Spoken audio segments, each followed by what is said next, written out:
Okay, so now we're going to talk about the process of labor. So we're back to physiology. First of all, labor is individual, and normal labor is a pattern that has a lot of variation. So normal labor can be a few hours, it can be up to 24 hours. So first, labor is not like flipping a switch. It doesn't tend to be a sudden, I wasn't in labor, now I am. It's more commonly a slower buildup.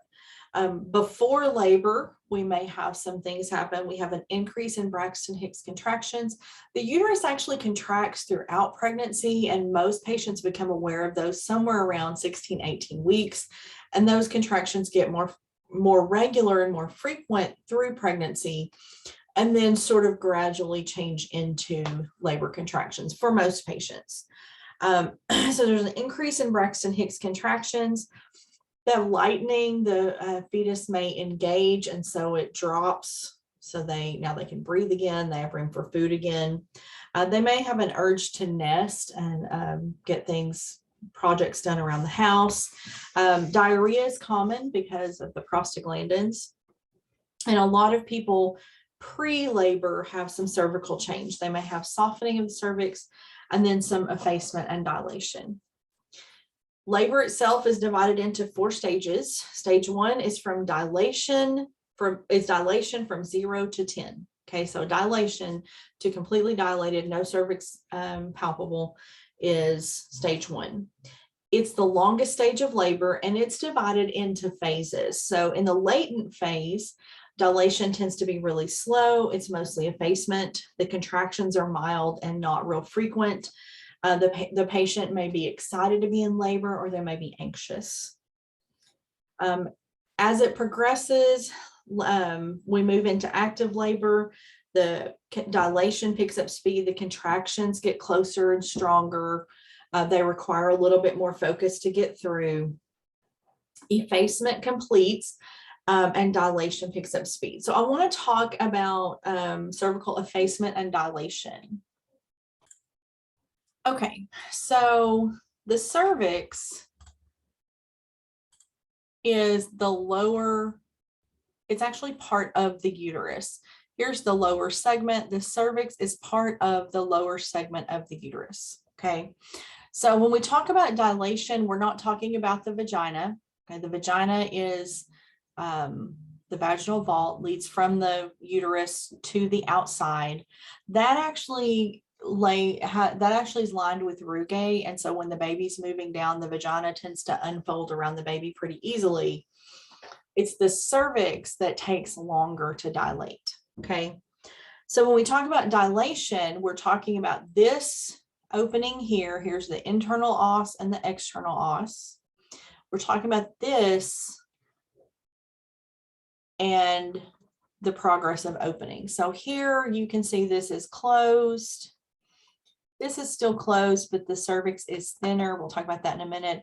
And now we're starting to get a little bit of dilation here. Okay, so I want you to get a mental image of what we mean by dilation. Now I want to talk about effacement. Normally, the cervix is around 1 inch or so long.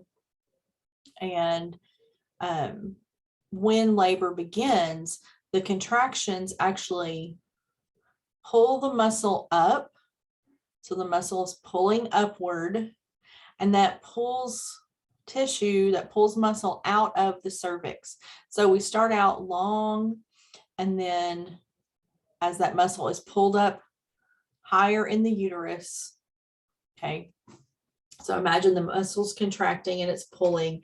It pulls that cervix thinner, usually before it starts pulling it open or dilated. Now, in later pregnancies, they may actually do the same, both at the same time. They're opening and effacing at the same time. But typically in a first pregnancy, we're going to see effacement first. So they might be 2 centimeters for hours, but the cervix is getting thinner during that time because it's being pulled up, right? So all that muscle bunched up behind the fetus, when complete dilation is achieved, now that muscle is behind the fetus and pushes the fetus downward. So muscle goes behind the baby, pushes the baby downward. That puts pressure on the cervix while the muscle is being pulled away from the cervix. So that gradually thins. So when we talk about dilation and effacement, that's what we're talking about. Dilation is this opening here in the cervix right here. Effacement is the cervix getting thinner. Okay, so in active labor, that effacement completes and the dilation starts to get faster, and they have to focus more and get a little more serious to get through those contractions. Transition is the last couple of centimeters of dilation, and I've noticed it's been left out of a lot of the literature. So now they're calling it late stage 1 now. But that dilation happens more rapidly. The contractions are firm, they're strong, they're frequent, they don't get a lot of rest. The contractions may be doubling up. This is when a lot of patients hit that, oh no, I can't do this. They may also have a lot of other physical symptoms with the contractions at that point. They may feel nauseated, have vomiting, have leg cramps, shaking, things like that. All of that has to do with the last couple centimeters of dilation and the fetus descending. Stage 2 begins at complete dilation and it goes until the birth of the baby. So stage 2 is completely dilated to baby out. Sometimes the patient feels like there's a pause in the contractions after complete dilation. And in reality, they're probably still having contractions. They just may not feel them as much. The uterus is gathering up behind that fetus. So not everyone has that pause, but if it happens, be aware that that's not abnormal. The contractions are strong, they're frequent, they may be less painful. As the fetus moves down, when it hits the pelvic floor, it triggers an urge to push, okay? Or they may have involuntary pushing. Once the baby's delivered, that's the end of stage 2. Stage 3 is from the birth of the baby to the delivery of the placenta. So baby out to placenta out. A break is also common. The baby's delivered and the uterus is baby size and it keeps contracting and getting smaller, but the mother may not feel that. They're kind of focused on the baby. They may not feel a whole lot. And then they feel, oh, there's a contraction and it's time to push again. So what's happening? We have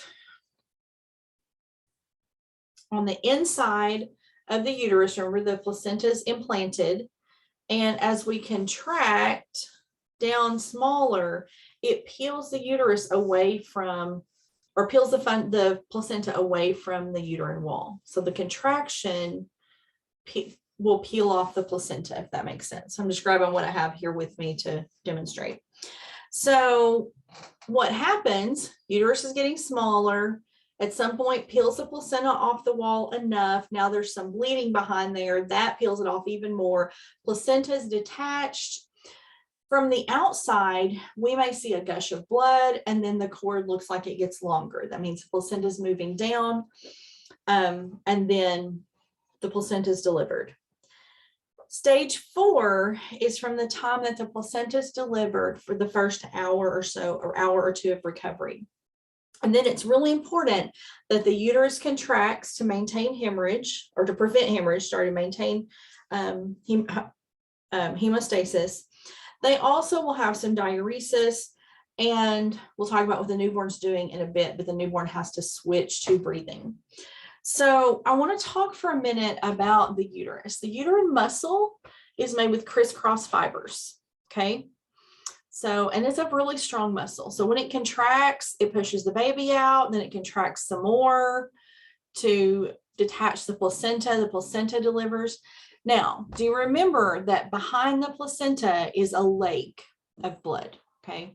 Because the placenta erodes into the arteries that feed that one spot on the uterus. So when the baby and the placenta are out, those arteries are still open. They're just pouring blood into the uterus. Why don't we bleed to death? Because the uterus is made of crisscross fibers. So when it contracts, it clamps off those arteries, okay? That's why we are paying such close attention to what the fundus is doing. We've got to make sure that it's firm. If that fundus is firm, it clamps off the artery, so it decreases that bleeding. So it's got to stay firm while it's involuting, going back down to normal size. And those arteries reform, and the ones that were cut off go away and they reform new ones. So one of the things that can keep it from contracting well is when the bladder is too full. So the bladder is too full, it pushes the uterus up, doesn't allow it to contract, increases bleeding. So a full bladder is a risk for hemorrhage. Well, remember that postpartum, in that first hour, they start to diurese and get rid of a lot of that extra blood volume. In pregnancy, blood volumes increase by 50%. We get rid of a lot of that in the first hours postpartum. So it's really important postpartum to make sure that that patient is urinating. All right, in the next section, we're going to talk about caring for a patient in labor.